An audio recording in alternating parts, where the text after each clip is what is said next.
Viernes 6 de febrero de 2015 iniciamos con la entrevista de Informa TVX. Quiero recordarle que nuestras redes sociales están abiertas para su participación. @canal TVX y @expresa TVX son nuestras cuentas en Twitter y también estamos en Facebook. Hay temas que no pueden dejarse de lado en el contexto de la campaña electoral. Uno de ellos es, por supuesto, la concentración de la riqueza y la desigualdad. Hoy estaremos hablando de los impactos que eso tiene en la democracia de nuestro país y a nivel global. Por eso, Ana Iris Martínez, coordinadora de incidencia y campañas de Oxfam El Salvador, estará conversando conmigo en los próximos minutos. Antes hablemos justamente de ese contexto. Ya se lo decía, la desigualdad y la concentración económica es una situación que no puede quedar excluida de este contexto electoral, ahora que estamos a menos de un mes de ir a las urnas. Los esfuerzos de los tomadores de decisión para revertir esta injusta realidad son determinantes a fin de garantizar un Estado democrático que responda a las necesidades de toda la población, especialmente el de aquellas personas en condiciones desfavorables.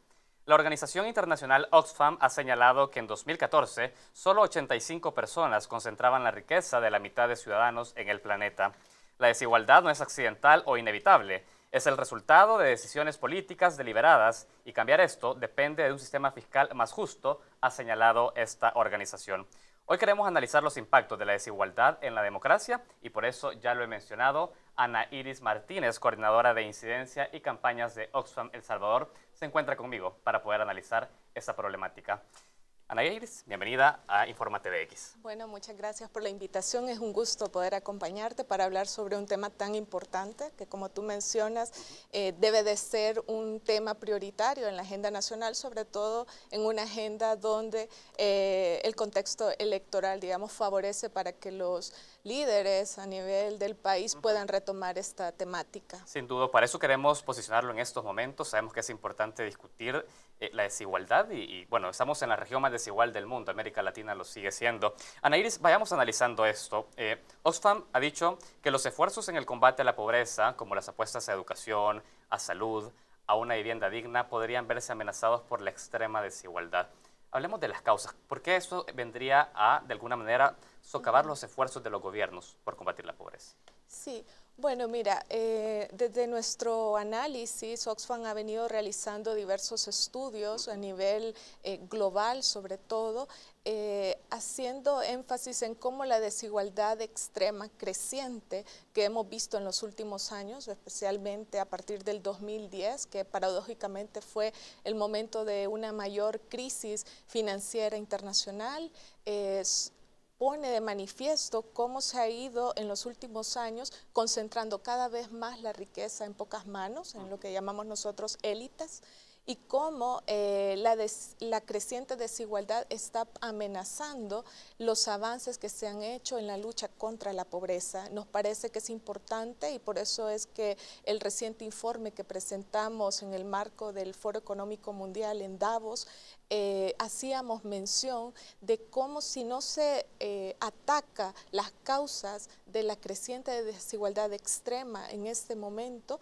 podríamos ver que en el 2016 el 1% de la población más rica, con mayores ingresos, concentraría mucha más riqueza que el 99% restante. Es decir, la desigualdad seguiría creciendo al mismo ritmo que la economía, de una economía puede ir crecer. Es decir, la desigualdad siempre crece, independientemente del comportamiento de la economía. Sí, en este caso lo que estamos diciendo es de que lo que se hablaba por muchos economistas, ¿no? Que el crecimiento económico iba por sí mismo a resolver los problemas de desigualdad, correcto, esa tesis no se está cumpliendo, ¿no? Estamos viendo que del año 2010 al 2014, el número de 1.000 millonarios en el mundo, que en el 2010 fueron alrededor de 388 personas que concentraban una riqueza igual a la de 3.500 millones de personas en el mundo, correcto, ahora en el 2014 solo son 80. Es decir, se ha ido reduciendo, más bien concentrándose la riqueza en manos, en un pequeño grupo, ¿no? Y a la vez lo más importante también es analizar, no solamente es hacer acciones para reducir o frenar la desigualdad extrema en este momento, que a nuestro juicio no es una causa perdida, no es inevitable, sino que se pueden hacer y tomar acciones, pero también hay que ir a las causas de Quiero esa hablar desigualdad. justamente de esas causas, Ana Iris, porque usted ha dicho en los recientes estudios de Oxfam, nos hemos dado cuenta de estas causas que siguen generando una desigualdad extrema, no solo en El Salvador, en el mundo hablamos. ¿Cuáles son las causas de la desigualdad extrema? ¿Por qué cada vez más personas están concentrando el poder económico y otras quedan relegadas y siguen siendo excluidas? Ya vamos a hablar de algo, de la toma de decisiones importante, digamos. ¿Qué está generando esto? Sí. Bueno, mira, en nuestro análisis, una de las causas fundamentales de la desigualdad extrema, de la desigualdad económica extrema, se debe a lo que Joseph Stiglitz, uno de los economistas más famosos en el mundo, premio Nobel de Economía, señalaba que era el fundamentalismo del mercado. Es decir, el considerar esta corriente ideológica que considera que el mercado puede por sí mismo resolver, digamos, sin intervención del Estado, puede resolver los problemas de inequidad y puede generar un ambiente favorable para el desarrollo, no solamente para el crecimiento económico, sino que también para un desarrollo humano, es una tesis que que en este momento, con los datos que tenemos, pues no es del todo cierto, ¿no? Es necesario, y se ha comprobado que es necesario que el Estado pueda regular en algunos aspectos, ¿no? Es necesario que se garantice los derechos a una salud, a educación, derechos a agua, derechos a tratar de garantizar que las mujeres participen en la economía en igual de condiciones. Bueno. Entonces es importante, ¿no?, devolverle ese rol al Estado, ¿no? Porque cuando no existe este papel del Estado y lo reducimos, que es lo que vimos a partir de la década de los 90 con las diferentes políticas de ajuste estructural, vimos una reducción de la capacidad del Estado para poder, digamos, regular en la economía. Entonces vemos de que hay mayor poder que se le otorga sobre todo a corporaciones, a las empresas, hay abusos en el tema de los consumidores, es decir, es necesario, ¿no?, tratar de analizar y poner freno al fundamentalismo de mercado. Ha mencionado la importancia que el Estado tome el rol que le corresponde dentro de una sociedad, dentro de una economía. Ha dicho desplazar al Estado de estas actividades fue también producto de las reformas de ajuste estructural durante los 90, el consenso de Washington también visto en ese contexto. Hablemos de algo, usted dice es necesaria la presencia del Estado. El Estado tiene una herramienta fiscal para poder, digamos, de alguna manera distribuir esa riqueza, también lo señalan los estudios de Oxfam. ¿Qué recomienda Oxfam a los estados en materia fiscal? En materia fiscal, una de las recomendaciones es poder, digamos, combatir todas las prácticas de elusión y evasión fiscal, ¿no? Eso es importantísimo, es tratar de generar mucha más ingresos al Estado, que finalmente estos puedan distribuirse para garantizar acceso a servicios esenciales básicos como salud y educación. Es necesario también apostarle a un sistema tributario mucho más progresivo, que se base más en impuestos al patrimonio, a la renta, y no tanto al consumo y el trabajo, que en sociedades como en América Latina hemos visto que ha predominado mucho más los ingresos, los impuestos hacia el valor agregado, ¿no? Y son sistemas mucho más regresivos. Entonces es importante, digamos, que el Estado pueda definir un sistema fiscal mucho más progresivo, que se pueda, digamos, transparentar el gasto público, hacerlo mucho más eficiente también, lograr una participación de la ciudadanía. Para Oxfam es importante que la ciudadanía pueda ejercer un rol también contralor y pueda también participar en las decisiones que les afectan. Muy bien. Ana Iris, yo tengo que hacer la primera pausa en este espacio de entrevista. Ha dicho algo muy importante antes de cerrar este bloque que me interesa que recuperemos al volver. Ha dicho: hay que avanzar en esquemas tributarios de carácter progresivo, es decir, aquellos que vayan al patrimonio, impuestos de carácter más directo, entiendo que está diciendo, y también combate a la evasión y elusión fiscal. Estamos en un contexto electoral y es importante también que analicemos lo que están proponiendo los partidos políticos en ese sentido. Nosotros hacemos una pausa, nuestra primera pausa en esta entrevista en Informa TVX. Seguimos conversando en los próximos minutos con Ana Iris Martínez, ella es coordinadora de incidencia y campañas de Oxfam. Ya regresamos.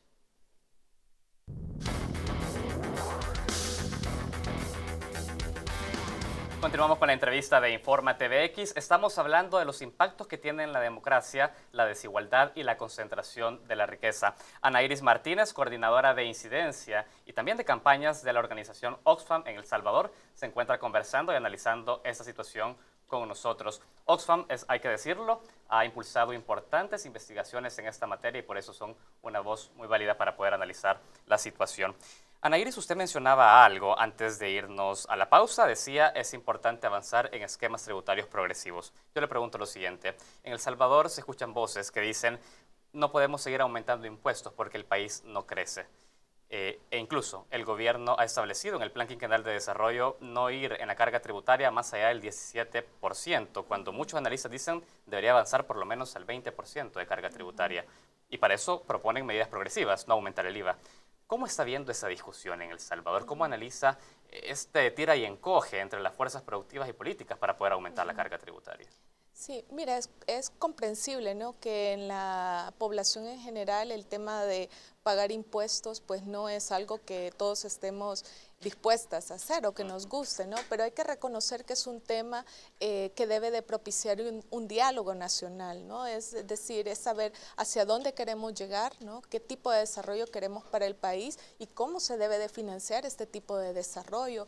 Y en eso es importante para nosotros, consideramos que es incluir las voces de las poblaciones que viven en condiciones de mayor vulnerabilidad o en condiciones de pobreza, que no solo escuchemos las voces de analistas, sino que también escuchemos a la población y la hagamos partícipe de este tipo de debates, porque se requiere evidentemente mayores ingresos para poder financiar la universalización de servicios como la educación, como la salud, que son importantísimos para lograr un desarrollo sostenible en el país. Entonces me parece que es importante que en las propuestas de cada uno de los candidatos también tomen en cuenta cómo ir propiciando, ¿no?, este proceso de diálogo nacional sobre un tema que no podemos seguir postergando. Es un tema que, al igual que el tema de desigualdad, que en el caso de El Salvador, si bien no hemos hecho un estudio focalizado del caso de El Salvador, pero ya Naciones Unidas presentaba que el 20% de la población con mayores ingresos en El Salvador concentra cerca del 48.9% de la riqueza que se genera en el país. Claro, es el 20%. Entonces,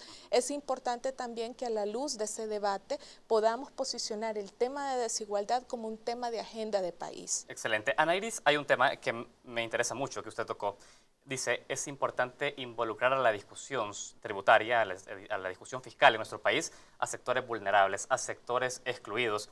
Y acá nos lleva también a otra parte del análisis, cómo la concentración de la riqueza está teniendo mayor incidencia de la gente con poder en la toma de decisiones. De hecho, ya lo dice Oxfam, habla también de leyes que benefician al que tiene más dinero y eso reproduce poder y la desigualdad frente a otros en la sociedad. Quien tiene el dinero en El Salvador influye en las leyes. Mira, en el análisis que hacemos a nivel global, otra de las causas de esa desigualdad extrema creciente es el secuestro democrático. Llamamos a esto al poder que va teniendo estas élites económicas que acumulan a través de su poder económico pues un mayor poder de influir en las legislaciones, en las políticas públicas y sobre todo en aquellas que permiten ir generando o manteniendo ese estatus que éstas tienen, ¿no? Entonces eso va generando también de que una minoría va determinando, ¿no?, qué tipo de leyes se avalan o qué tipo de leyes tienen como mayor asidero rápido en la discusión, ¿no?, porque logran poder financiar lobistas. En el caso, por ejemplo, de Estados Unidos, el sector financiero gastó en el 2014 cerca de $400 millones en actividades de lobby para el sector financiero.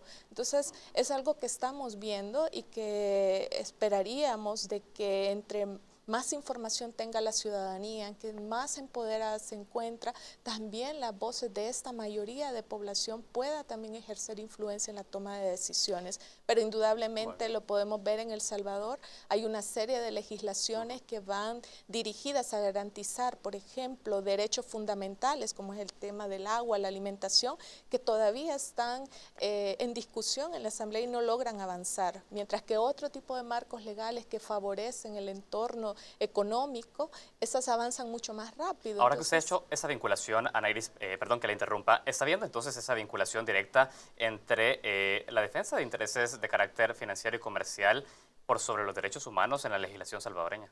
Nosotros estamos haciendo un seguimiento a ese tema, ¿no? Y creemos de que parte de los avances o de las limitaciones que se han tenido para que se aprueben estas leyes que favorecen el derecho humano al agua, el derecho a la alimentación, que han sido reconocidas a nivel internacional, tienen una limitación porque se enfrentan a intereses económicos fuertes sobre temas de recursos naturales.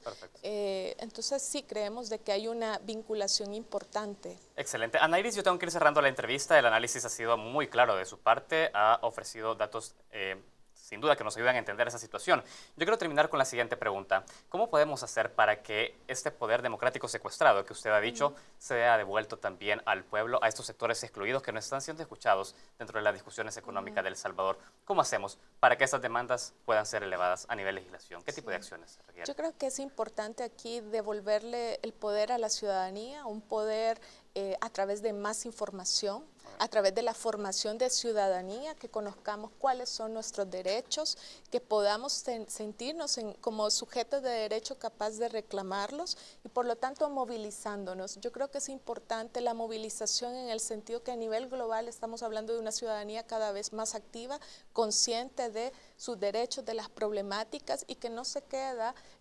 simplemente esperando que esto pase, sino que toma acción. Y yo creo que es importante que aprovechemos espacios como este, como el que brindas tú, para que la ciudadanía también pueda ser escuchada y que pueda participar. Indudablemente, si no participamos en las decisiones que nos afectan, pues no vamos a lograr el desarrollo que esperamos. Excelente. Anairis Martínez, coordinadora de incidencia y campañas de Oxfam El Salvador, ha sido importante que usted venga y nos venga también a establecer este análisis tan importante en materia de desigualdad y sus impactos en la democracia. Le agradezco muchísimo el tiempo. Bueno, muchas gracias. No sé si me permites mencionar que este es un tema que estaremos trabajando en Oxfam durante los próximos 5 años. Desde ya les invitaremos en nuestra campaña Iguales. Es hora de cambiar las reglas del juego. Esperamos poder abordar esta temática con todos los sectores para que el tema de desigualdad sea un tema de agenda nacional. Sin duda estaremos atentos a esa invitación. Nosotros queremos agradecerles a ustedes también que nos acompañan día con día en este espacio de entrevista. Sus intervenciones y opiniones en redes sociales son transmitidas durante la entrevista en este mismo espacio. Hacemos una pausa, regresamos con más noticias.